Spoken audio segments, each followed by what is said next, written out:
कानून वापिस लो, वापिस लो, वापिस लो, काले कानून वापिस लो, वापिस लो, वापिस लो।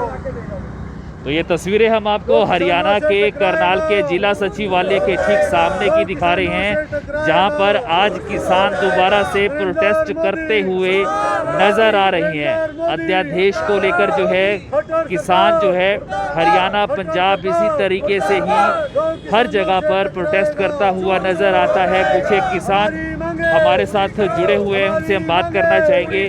क्या कुछ कहना चाहेंगे, आज यहाँ पर आप पहुँचे हैं? मैं ਪੰਜਾਬ ਤੋਂ ਇੱਥੇ ਨੁਮਾਇੰਦਗੀ ਕਰਨਾ ਹੈ ਅੰਨਦਾਤਾ ਭਾਰਤ ਕਿਸਾਨ ਯੂਨੀਅਨ ਦੀ। ਸੋ ਇਹ ਜਿਹੜਾ ਹਰਿਆਣੇ ਦਾ ਸਾਡਾ ਭਾਈਚਾਰਾ ਹੈ, ਇਹਦੇ ਨਾਲ ਮੈਂ ਇਹਨਾਂ ਦਾ ਸਹਿਯੋਗ ਕਰਨ ਦੇ ਲਈ ਆਪਦੀ ਟੀਮ ਦੇ ਨਾਲ ਅਸੀਂ ਸਾਰੇ ਜਿਹੜੇ ਕਿਸਾਨ ਯੂਨੀਅਨਾਂ ਨੇ ਸਾਡੀ ਸਾਰੇ ਅਸੀਂ ਇਕੱਠੇ ਹਾਂ। ਸੋ ਇਸ ਕਰਕੇ ਅਸੀਂ ਇੱਥੇ ਸ਼ਾਮਲ ਹੋਏ ਹਾਂ ਵੀ ਜਿੱਥੇ ਪੰਜਾਬ ਦੇ ਵਿੱਚ ਸਾਡਾ ਸਾਰਾ ਕਿਸਾਨ ਭਾਈਚਾਰਾ ਮਿਹਨਤ ਕਰ ਰਿਹਾ, ਆਪਣੇ ਹੱਕਾਂ ਦੀ ਲੜਾਈ ਲੜ ਰਿਹਾ, ਤਾਂ ਅਸੀਂ ਇੱਥੇ ਜਿਹੜਾ ਹਰਿਆਣਾ ਦੇ ਵਿੱਚ ਸਾਡਾ ਭਾਈਚਾਰਾ ਅਸੀਂ ਉਹਨਾਂ ਦੇ ਨਾਲ ਵੀ ਸਹਿਯੋਗ ਕਰਨ ਦੇ ਲਈ ਇੱਥੇ पहुँचे ਹਾਂ। क्या हालात हैं अभी पंजाब में, क्या इसी तरीके से प्रोटेस्ट वहाँ भी हो रहे हैं? देखो गल इस तरह भी पंजाब ते हरियाणा एक ऐसी धरती है, पूरे देश ते पूरी दुनिया ये जानती है भी जदों भी इनकलाब उठिया तो इसे धरती 'च उठिया। ये धरती जे सेवकां दी धरती है तो सूरवीरां दी भी है। तो सो सरकारां नूं किते ना किते वहम हो जाता है भी ये जिहड़े दो इलाके ने या पुरातन पंजाब का हिस्सा है वो किते ना किते कमज़ोर नज़र आउंदा। असीं जुल्म ना करदे हां ते ना सहना जाणदे हां, पर अज जो हालात देश दीयां सरकारां ने साडे सामने खड़े कर दिते ने वो इन्ने क मायूस करने वाले ने भी देश का अन्नदाता अज सड़कों ते उतरिया होया, खेती सुनी पई है। उत्थे जाके किसान अज ये महसूस कर रहा है कि जे मैं खेती नहीं करता तो जिहड़ा होर पूरा हिंदुस्तान है वो किस तरीके नाल रोटी खाएगा। पर मैनूं एक गल दी हैरानगी भी हो रही आ भी पूरे देश के लोग किसानी ते किसानां ते निर्भर ने, मजदूरां ते निर्भर ने, वो कुछ भी नहीं कर सकते, इस धरने 'च शामिल नहीं हो सकते।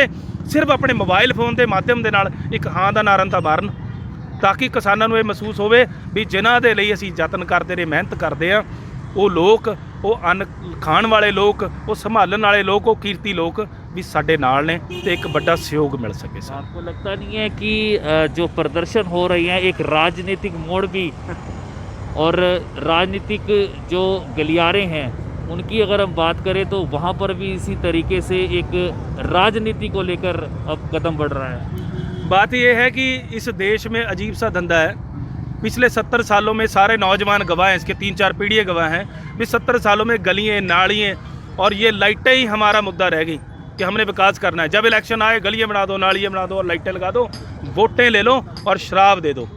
बात जब तक इस देश का जो वोटर है वो जागृत नहीं होगा तब तक इस देश का यही हाल रहेगा। धन्ने मुजारे कितना नुकसान हो रहा है, हमारा भी हो रहा है, लोगों का भी हो रहा है, और सरकार बैठी मूक दर्शक तमाशा देख रही है। मैं हरियाणा में हूँ, मैं खट्टर सरकार से भी कहना चाहता हूँ कि आज तक कभी नहीं हुआ कि अन्नदाता किसी को मारने और नुकसान पहुँचाने जाए। आज पहली बार इस देश में हो रहा है कि अन्नदाता सड़कों पर उतरा हुआ है भी जो हमें मिल रहा है वो तो दे दो। आप क्या नया बनाओगे, क्या फार्मूला लाओगे, वो बात की बात है। जो फार्मूला आपने बनाया आपने प्रचार भी नहीं किया। एक कोरोना का जो जाल बिछा के उसमें आपने ये काम कर लिया। अगर उसमें कोई कमी है, महसूस कर रहा है किसान, तो उस कमी को दूर करने के लिए जतन किया जाए। सिर्फ जो सरकार ने कह दिया और थोप दिया जाए जनता में, ये तो 70 साल से पहले ही सह रही है जनता। तो कुछ ऐसा भी सुनने में आ रहा है कि पंजाब के जो लीडर हैं, जो ख़ास तौर से राजनीति से जुड़े हुए हैं, वो कहीं ना कहीं भड़काने का काम कर रही हैं, वो हरियाणा के बॉर्डर में आ रही हैं और इस तरीके की राजनीति कर रही हैं। इस विषय में क्या कुछ कहना चाहिए? देखो, मैं पहले तो सभी किसान भाइयों से और मज़दूरों से जो भी ये धरने प्रदर्शन कर रहे हैं, पहली बात ये गुंडे नहीं है, ये वो लोग हैं जिन्होंने पेट भरा है दुनिया का, ये वो लोग हैं जिन्होंने देश को संभाला है, ये वो लोग हैं जो सबसे ज़्यादा बॉर्डर पर बैठे हैं। पुलिस वाले भी हमारे भाई हैं, आम जनता भी हमारा परिवार है, और मैं किसान संगठनों की तरफ से ये वादा करता हूँ कि ये लोग हमेशा सेवा करते रहे और करते रहेंगे। आपकी दूसरी बात है कि इसको राजनीतिकरण दिया जा रहा है। मैं आप पत्रकारों से ये बात करनी चाहता हूँ कि जितना जुल्म आप लोगों पर हो रहा है ना, उतना तो मैं ये सोच रहा हूँ कि शायद किसान भाई थोड़ा सा पीछे रह गए इसमें। क्यों? क्योंकि जो इस देश का सबसे बड़ा मीडिया है वो मीडिया की जगह गोदी मीडिया बनता जा रहा है। क्यों? अगर कोई पत्रकार सच की आवाज़ बुलंद करता है उसका गला दबा देते हैं, उसको चोर बना देंगे, उसको डाकू बना देंगे, नहीं तो सड़क पे पीटेंगे। और उसकी सुनने वाला कोई नहीं। अब बात इनको ये लग रहा है कि शायद किसानों या मज़दूरों के साथ भी ये कर लेंगे, ये इनकी दिमाग में इनके फ़र्क पड़ गया। मैं आपके माध्यम से एक बात कहनी चाहता हूँ, अगर राजनीतिक लोग कोई भी पार्टी है, सब पार्टी ये क्या कहती है हम सेवा के लिए आए हैं। जितने भी MLA MPs हैं वो मीडिया के माध्यम से ये स्पष्ट करें, अगर वो किसानों के साथ हैं, वो ओहदे से इस्तीफ़ा नहीं, जिस कुर्सी पर किसानों ने बिठाया है उस कुर्सी से इस्तीफ़ा दे के इनके साथ बैठे। मैं ये नहीं कहता छोड़ दो, सरकार को पता तो लगे ना इनके दर्द में शामिल है। ये एक ऐसा दर्द है कि ये तो सड़कों में बैठे हैं, हम आए और इनमें शामिल हुए, इसका कांग्रेसीकरण कर दिया, बीजेपीकरण कर दिया, अकालीकरण कर दिया। तो आपको मैं यही बात कहना चाहता हूँ कि इसको पूछा जाए उन मंत्रियों से, क्या वो इस्तीफ़ा देके किसानों के साथ है? आपको तभी स्पष्ट हो जाएगा कि ये सिर्फ बहानेबाजी है और सही तरीके से कोई भी आदमी किसानों का सहयोग नहीं दे रहा। अगर वो बाकी किसान हितैषी हैं, किसानों के साथ हैं, तो वो अपने पद से इस्तीफ़ा देके यहाँ पे आके किसानों के साथ बैठें और इनके हक की आवाज़ बुलंद करें और जानकारी दें। अगर ऑर्डिनेंस ठीक है तो उस ऑर्डिनेंस में जो चीज़ ठीक नहीं है उसकी शोध करके उसको नॉर्मल किया जाए। आपको लगता है कि आने वाले समय में जो हालात अम्बाला में देखे गए थे वो दोबारा बन सकते हैं? देखो, बात यह है कि हालात तो बनाने पड़ते हैं जी, और जो उसमें राजनीतिकरण करके लोगों का नुकसान कर रहे हैं, जो मजदूर है या किसान है जो खेतों में काम कर रहा है, मेहनत करके अपने बच्चों को पाल रहा है, वो हालात ख़राब नहीं करता, वो हालात को संवारने के लिए आता है। तो लगता है कि वो हालात दोबारा पैदा हो सकते हैं? मैं देखो हालात के बारे में जानता नहीं, क्या ऐसे अम्बाला में हालात हुए थे, क्योंकि मैं बाहर से आया हूँ। और आप बता दो मेरे को हालात क्या है, मैं उसके बारे में आपको। बसें रोकी गई थी, काफ़ी ट्रेनें रोकी गई थी, और जो लोग घर से बाहर निकलना चाह रहे थे वो उसी राज्य में जाकर ही रह जाते थे। हरियाणा की जो बसें हैं वो पंजाब नहीं जा पा रही थी, और पंजाब की बसें हरियाणा में नहीं आ रही थी। आम जन को काफ़ी दिक्कतों का सामना करना पड़ रहा है। ये जो आपने बात कही है, जो कोई भी संगठन कर रहा है, मैं इसकी विरोधता करता हूँ। हमारा जो हम बैठे हैं या मैं जिसमें शामिल हुआ हूँ, मेरा एक ही बात है, सभी किसान भाइयों से मेरा निवेदन है कि ये जो आम जनता है, ये हमारा परिवार है, इसको किसी तरह की कोई तकलीफ़ नहीं आनी चाहिए। हमारा विरोध है, हम करते रहेंगे और ज़रूर करेंगे। ये जो काम करना है इसके लिए मैं सख्त निखेधी करता हूँ, क्योंकि इससे जो देश है बहुत ज़्यादा मंदहाली में चला जाएगा, जिसका भुगतान फिर भी हमने करना है।